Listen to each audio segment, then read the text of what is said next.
வணக்கம்.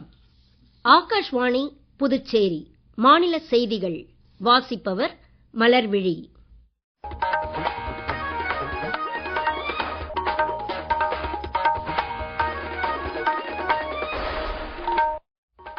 தலைப்புச் செய்திகள். பீகாரில் 18 மாவட்டங்களுக்கு உட்பட்ட 121 தொகுதிகளில் முதல் கட்ட சட்டமன்ற தேர்தல் வாக்குப்பதிவு இன்று நடைபெற்றது. பிரதமர் திரு நரேந்திர மோடி வரும் சனிக்கிழமை வாரணாசியில் 4 புதிய வந்தே பாரத் எக்ஸ்பிரஸ் ரயில்களை தொடக்கி வைக்கிறார். சென்னையில் நடைபெறும் இந்தியா கேம் டெவலப்பர் மாநாட்டில் தமிழக அரசு இத்துறை சார்ந்த பல்வேறு நிறுவனங்களுடன் புரிந்துணர்வு ஒப்பந்தங்களில் கையெழுத்திட்டுள்ளது. புதுச்சேரியில் இடைநிலை கல்வி மாணவர்களுக்கான மாவட்ட நிலை கலா உற்சவ் போட்டிகள் ஜவஹர் சிறுவர் இல்லத்தில் நடைபெற்று வருகின்றன. இனி விரிவான செய்திகள். பீகாரில் 18 மாவட்டங்களுக்கு உட்பட்ட 121 தொகுதிகளில் முதல் கட்ட சட்டமன்ற தேர்தல் வாக்குப்பதிவு இன்று நடைபெற்றது. பிற்பகல் 3 மணி நிலவரப்படி 53.77% வாக்குகள் பதிவாகியிருந்தன. இறுதி வாக்குப்பதிவு சதவிகிதம் பற்றிய விவரங்கள் எதிர்பார்க்கப்படுகின்றன.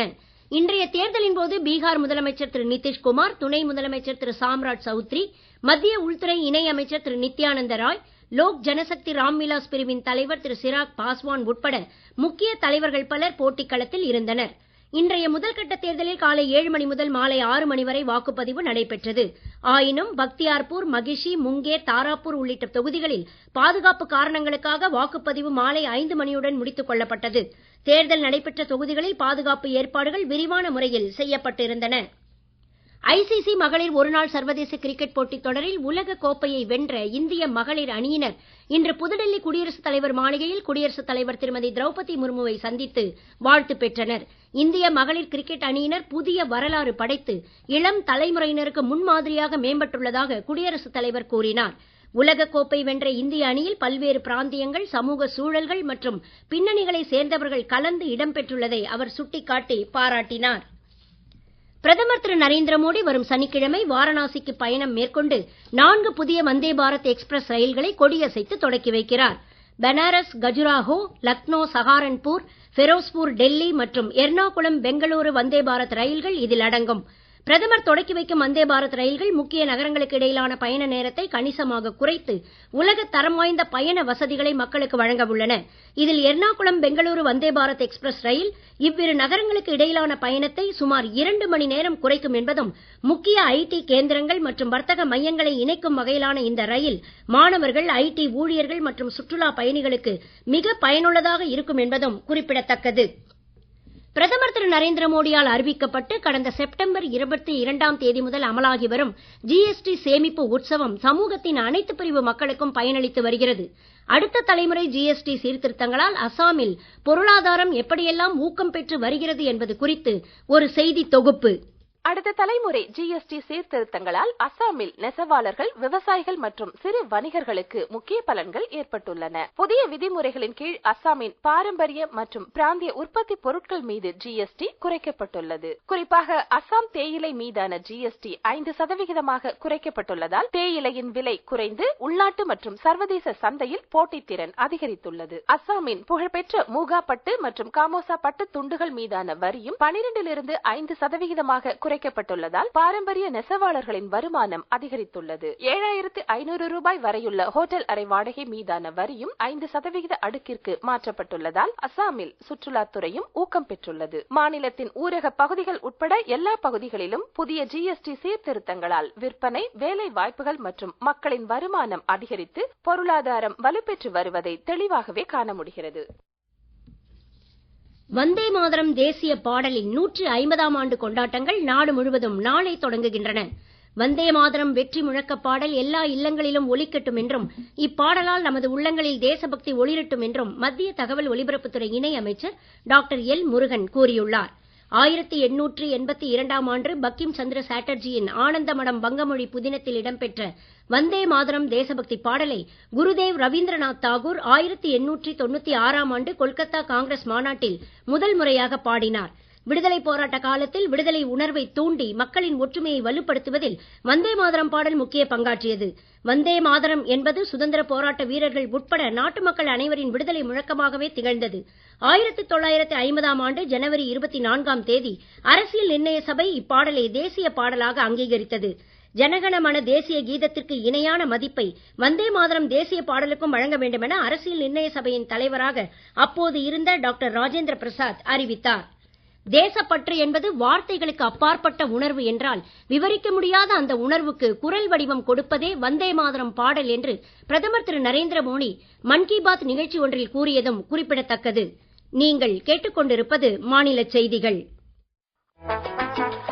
ஆகாஷ்வாணி செய்திகளை நேயர்கள் உடனுக்குடன் தெரிந்து கொள்ள எமது புதுச்சேரி மண்டல செய்தி பிரிவின் சமூக ஊடகங்களான @airnews_புதுவை என்ற எக்ஸ் பக்கத்தையும், all India radio news Puducherry என்ற Facebook பக்கத்தையும், @RNU புதுச்சேரி என்ற யூடியூப் சேனலையும் அணுகலாம். செய்திகள் தொடர்கின்றன. சென்னையில் நேற்று தொடங்கிய 3 நாள் இந்தியா கேம் டெவலப்பர் மாநாட்டில் தமிழக அரசு இன்று துறை சார்ந்த பல்வேறு நிறுவனங்களுடன் புரிந்துணர்வு ஒப்பந்தங்களில் கையெழுத்திட்டுள்ளது. துணை முதலமைச்சர் திரு உதயநிதி ஸ்டாலின் இம்மாநாட்டில் பேசுகையில், சென்னையில் தகைசால் கேமிங் மையம் 6 மாதங்களுக்குள் நிறுவப்படும் என்றார்.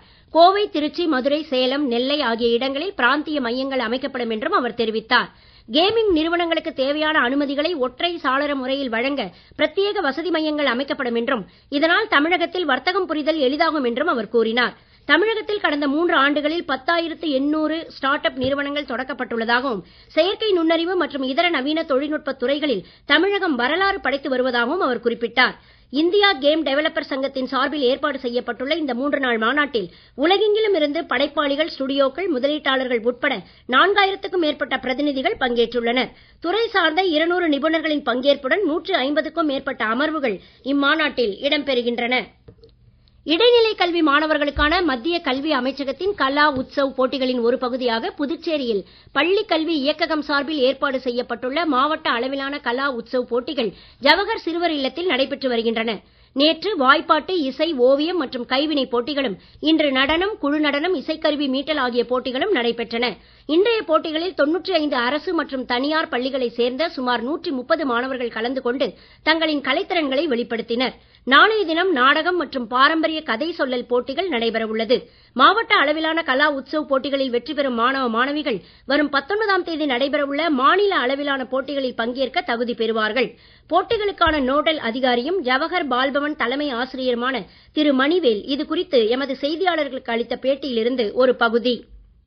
3 கட்டங்களாக நடத்தப்படும் இப்போட்டிகள் முதலில் மாவட்ட அளவில் நடைபெறும். மாவட்ட அளவில் நடைபெறும் போட்டி புதுச்சேரி அளவில் நேற்று, இன்று மற்றும் நாளை ஆகிய 3 தினங்கள் நடைபெறுகிறது. மொத்தம் 119 அரசு பள்ளியிலிருந்து 254 மாணவர்கள் இப்போட்டியில் சிறப்பான முறையில் பங்கேற்று வருகிறார்கள். இதற்கு அடுத்தபடியாக நவம்பர் 19, 20, 21 ஆகிய தேதிகளில் மாநில அளவிலான போட்டிகள் நடைபெறும். இப்போட்டியில் காரைக்கால், மாகே, ஏனாம் ஆகிய பிராந்தியங்களில் இருந்தும் மாணவர்கள் கலந்து கொள்வார்கள்.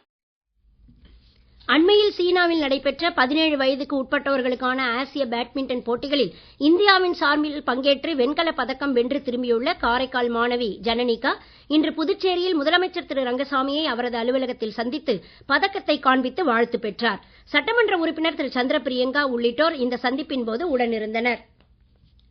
கோவாவில் நடைபெற உள்ள இந்திய சர்வதேச திரைப்பட விழாவின் ஒரு பகுதியாக ஏற்பாடு செய்யப்பட்டுள்ள வேவ்ஸ் பஜாரில் ஸ்டார்ட் அப் நிறுவனங்களில் ஊக்குவிப்பதற்கான வேவ்ஸ் எக்ஸ் அமைப்பின் சார்பில் ஏற்பாடு செய்யப்பட்டுள்ள கண்காட்சியில் கேளிக்கை மற்றும் ஊடகத்துறை சார்ந்த ஸ்டார்ட் அப் நிறுவனங்கள் அதிக அளவில் பங்கேற்க வேண்டும் என மத்திய தகவல் ஒலிபரப்புத்துறை அமைச்சகம் கேட்டுக் கொண்டுள்ளது.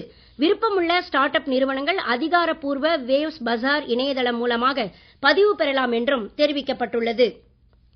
நீடித்த விமான எரிபொருள் உற்பத்தியில் உலகின் முன்னணி நாடாக இந்தியாவை மேம்படுத்த வலுவான கொள்கை ஒன்றின் அடிப்படையில் மத்திய அரசு நடவடிக்கை எடுத்து வருவதாக மத்திய சிவில் விமான போக்குவரத்து அமைச்சர் திரு கிஞ்சராப்பு ராம்மோகன் நாயுடு கூறியுள்ளார். இன்று புதுடெல்லியில் இது குறித்த மாநாடு ஒன்றில் உரையாற்றிய அவர், நீடித்த விமான எரிபொருள் உற்பத்திக்கு தேவையான இடுபொருள் மற்றும் இதர வசதிகள் மற்ற நாடுகளுடன் ஒப்பிடுகையில் இந்தியாவில் அதிகம் என்றார். உலக அளவிலான விமான போக்குவரத்து துறையின் நீடித்த விமான எரிபொருள் தேவை 2030ஆம் ஆண்டிற்குள் 183 மில்லியன் டன்னாக அதிகரிக்கும் என மதிப்பிடப்பட்டுள்ளதாகவும், இதை இந்தியா நன்கு பயன்படுத்திக் கொள்ள முடியும் என்றும் அமைச்சர் குறிப்பிட்டார்.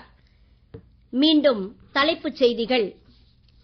பீகாரில் 18 மாவட்டங்களுக்கு உட்பட்ட 121 தொகுதிகளில் முதல் கட்ட சட்டமன்ற தேர்தல் வாக்குப்பதிவு இன்று நடைபெற்றது. பிரதமர் திரு நரேந்திர மோடி வரும் சனிக்கிழமை வாரணாசியில் 4 புதிய வந்தே பாரத் எக்ஸ்பிரஸ் ரயில்களை தொடக்கி வைக்கிறார். சென்னையில் நடைபெறும் இந்தியா கேம் டெவலப்பர் மாநாட்டில் தமிழக அரசு இத்துறை சார்ந்த பல்வேறு நிறுவனங்களுடன் புரிந்துணர்வு ஒப்பந்தங்களில் கையெழுத்திட்டுள்ளது. புதுச்சேரியில் இடைநிலை கல்வி மாணவர்களுக்கான மாவட்ட நிலை கலா உத்சவ் போட்டிகள் ஜவஹர் சிறுவர் இல்லத்தில் நடைபெற்று வருகின்றன. இத்துடன் இந்த செய்தி அறிக்கை நிறைவு பெறுகிறது. வணக்கம்.